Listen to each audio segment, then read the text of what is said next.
Vou então ler a frase, porque a frase diz melhor do que ninguém aquilo que eu penso. Quando uma mãe não quer amamentar, precisamos de perguntar porque é que um animal mamífero, que é o que somos, se negaria a fazer algo que faz parte do comportamento natural e instintivo da sua espécie.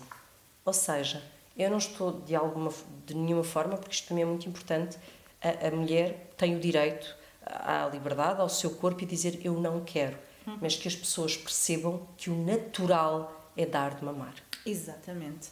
De facto, somos livres de escolher, não é? Mas é preciso perceber que essa escolha vem muito provavelmente de alguma ferida, não é? De algo com que aquela mulher não quer lidar naquele momento. E este, de facto, é um assunto delicado.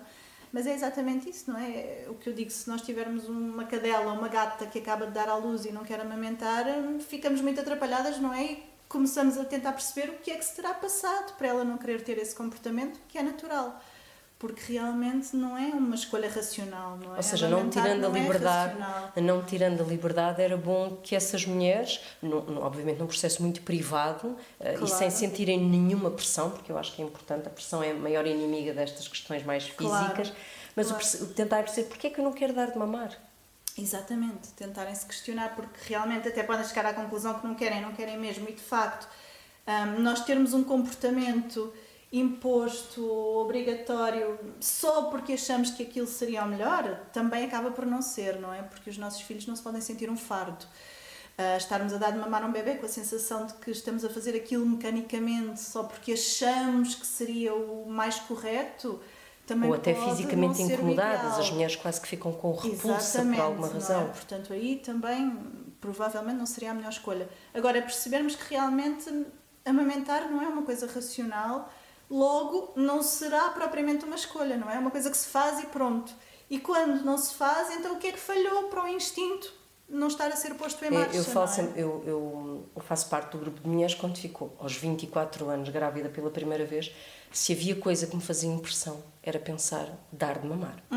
E recordo-me que, como quase tudo na vida, eu tenho sempre a opção de quando eu não estou a conseguir tomar uma decisão, então vou estar quieta e logo se vê. Claro. E é com a certeza de não vou dar, portanto, não vou pensar nisto no hospital onde resolver. Lembro-me muito bem de tirarem o Gonçalo, de me darem o Gonçalo isto de começar e de eu pensar para mim, não, ok, é mesmo assim. E custou, foi o primeiro, portanto a questão da pega não foi tão natural como foi com os outros filhos, mas lembro perfeitamente dessa sensação de, ok, está tudo bem. E eu acho que saltar daqui para um outro assunto. Exato, na verdade não é uma escolha, não tem que ser racionalizado. Pois eu nem pensei nisso, deixa vir. Exatamente, o bebê também não pensa, não é? Está ali a mama, ele mama, pronto, é o que se faz. E a mama resolve muita coisa. Sim. Depois, portanto, é um grande amigo. Sim. E eu daqui ao tal capítulo que vou dar à minha mãe para ler, vou-lhe obrigar depois a devolver-me o livro, mas vou-lhe dar, que é a questão da cama partilhada. Eu aqui li, mas eu gostava que fosse lá a explicar o que é cama partilhada e porque é que a cama partilhada não é uma modernice que os pais acham que é, depois os filhos vão se habituar. Então, modernice não é de certeza, porque era o que se fazia, não é? A modernice é termos só um filho e termos um quarto só para aquele filho, não é? Porque antigamente havia tantos filhos e as pessoas viviam todas juntas, simplesmente, não é?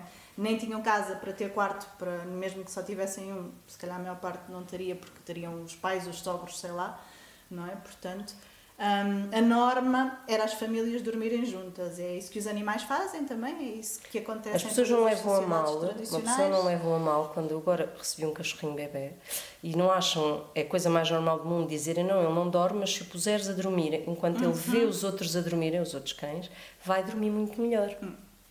É a mesma coisa. Claro, exatamente. E realmente a cama compartilhada é a norma, seria a norma, era a norma até há bem pouco tempo atrás na nossa sociedade. Com uma cultura mais individualista, talvez, que se foi criando e, enfim, por vários motivos isso foi-se perdendo. Mas realmente é algo que os bebés continuam a esperar, não é? É aquilo, a expectativa com que eles nascem, no fundo, é de ter sempre a presença constante dos pais, da mãe, principalmente, não é? Seja de dia, seja de noite, porque um bebê não distingue. Não é? O bebê não sabe se é dia, se é noite, sabe que quer ter a mãe ao pé e que precisa disso para a sua sobrevivência e que isso é importante e essencial. E, portanto, é é com isso que eles contam, não é? É o canguru que devia haver em todos nós. Exatamente. Eu acho que se todas as fêmeas nascessem com uma bolsa marsupial, ficava tudo bastante simplificado. Mas existe uma idade em que isso seja um alerta? Isto falando com a Laura, psicóloga sim. de grandes? Não existe. É assim, até nós adultos preferimos dormir acompanhados, não é? Quando estamos habituados. Às vezes não, há quem prefira dormir sozinho, como é óbvio. Mas, de facto, nós somos animais de vínculos, de ligação. E essas ligações trazem-nos segurança, relaxam, acalmam. E a noite é sempre uma altura de medos, de insegurança, de... Até nós, qualquer mãe que já teve um filho doente, por exemplo, à noite parece tudo muito pior, não é? Está ali a criança com febre e aquilo à noite parece o fim do mundo e já estamos a ver o filme mais trágico possível e de repente amanhece e parece que afinal já está tudo bem. É muito, e não era uma desgraça tão grande. É um fenómeno muito estranho e muito... Então, se nós adultos sentimos isso, não é? As crianças ainda mais. De facto, a noite é a altura em que nós ficamos mais alerta. Porque... Há uma idade, existirá obviamente uma idade, como eu que tenho um adolescente, em que a necessidade da privacidade será maior do que a necessidade do... Exatamente. Porque a segurança já existe, lá está, não é? Exatamente, e aí eles próprios mostrarão isso, não é? Aquilo que eu vejo é que as crianças que tiveram cama compartilhada à vontade, sem nenhuma restrição, digamos assim, naturalmente, mais cedo ou mais tarde vão para o quarto delas, algumas um bocadinho empurradas ou incentivadas, mas vão, outras vão livremente. E as que nunca tiveram, muitas vezes acontece já serem ainda bastante crescidas e continuam a pedir muito isso e os pais continuam a recusar e gera-se ali às vezes uma tensão e um drama que era desnecessário, na verdade. Pois é, se calhar quando adultos também vão procurar... vão curar essas feridas de outra maneira, não é? Possivelmente.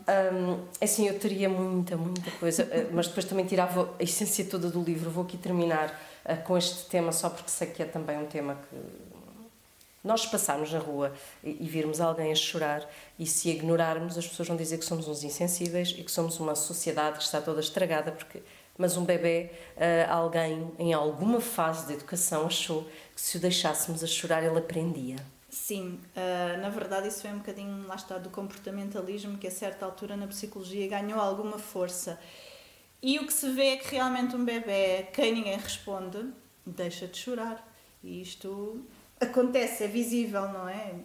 Resulta chorar, mesmo. Simplesmente. Agora não sabemos... A que preço? Exatamente, não sabemos é o que é que acontece dentro dele para deixar de chorar, não é? Significa que já desligou um instinto básico para a sua sobrevivência, não é? Significa que já não espera nada dos outros. Eu sei que é dramático, mas as pessoas dão muita imagem de que se alguém for visitar um orfanato num país qualquer, muito pobre, não é um local de som. Sim. É um local de um silêncio quase assustador, não é? As crianças já não choram, já não esperam nada do mundo. É verdade. É como aquela, enfim, ideia trágica do Trump, não é? Recentemente separar os bebés, os filhos, as crianças dos pais imigrantes que queriam entrar nos Estados Unidos e de vez em quando viam-se imagens e realmente havia ainda algumas crianças a chorar porque provavelmente tinham sido separadas há pouco tempo, mas aquelas que estavam lá há mais dias já estavam num silêncio. E nós achamos sempre que o bebê, isto acho que é uma boa forma de concluir, quando nós temos aquele bebê que já não reage, que é o bebê bem comportado. E aquela bebê que faz birras, que chora, que reclama. E se calhar não pensamos nos adultos que se vão sentar-nos... Ainda bem, não é? Porque precisamos de clientes. Mas não pensamos em todas as feridas que ficarão por curar numa idade adulta, não é? Sem dúvida. E um bebê que já não chora, que já não faz birras, que já não protesta, é um bebê que pode estar deprimido. Pode não ser um bebê nada bem comportado, não é? Pode ser simplesmente um bebê que já desistiu do mundo, da vida. Um bebê que ainda chora, que ainda faz birras, até pode eventualmente ser uma criança ansiosa, mas pelo menos é uma criança que ainda luta, não é? Que ainda espera qualquer coisa, que ainda tenta. Um bebê que já não chora é um bebê que se desligou e isso de facto é, enfim, a coisa mais triste, não é? Que pode acontecer. Eu acho que, para além, este título é forte, Amar Não Basta, mas este livro não é o contrário, é o que está para lá disto, que é amar é a base, mas há um mundo de coisas que nós podemos ir. E se ouvíssemos mais os nossos instintos, de certeza absoluta que... Eu acho que é isso. Eu acho que se tivesse que resumir este livro, eu diria que este é o livro que nós guardamos assim ao pé de nós e dizemos nada disso. Os nossos instintos estão certos. Sem isso dúvida. É bom, não é, Laura? Obrigada. Porque instintivamente nós sabemos ser pais, só precisamos é de nos lembrar que o instinto está certo. Eu queria agradecer porque eu, como estava a dizer, obrigando a devolver, vou emprestar este livro à minha mãe, que vem de uma geração que criou algumas certezas com os quais eu não concordo, apesar de eu achar que ela é só certezas como avó, porque como mãe foi muito presente e muito colo e apego, mas vou entregar e queria dizer isso, queria dizer às mães, principalmente lá está, às mães que estão grávidas dos primeiros filhos, que comprem este livro, guardam ao lado e depois quando aparecem as vizinhas, as sogras, as mães, as amigas chatas, fazem assim. Não é? Esta vai ser a proteção das mães. Obrigada, Laura, por esta conversa e que seja um sucesso. Porque se isto for um sucesso, eu aposto que daqui a uns 10 anos já não há clientes para a Laura. Espero que não. Ficaria feliz se isso acontecesse. Obrigada, e obrigada muito obrigada. eu.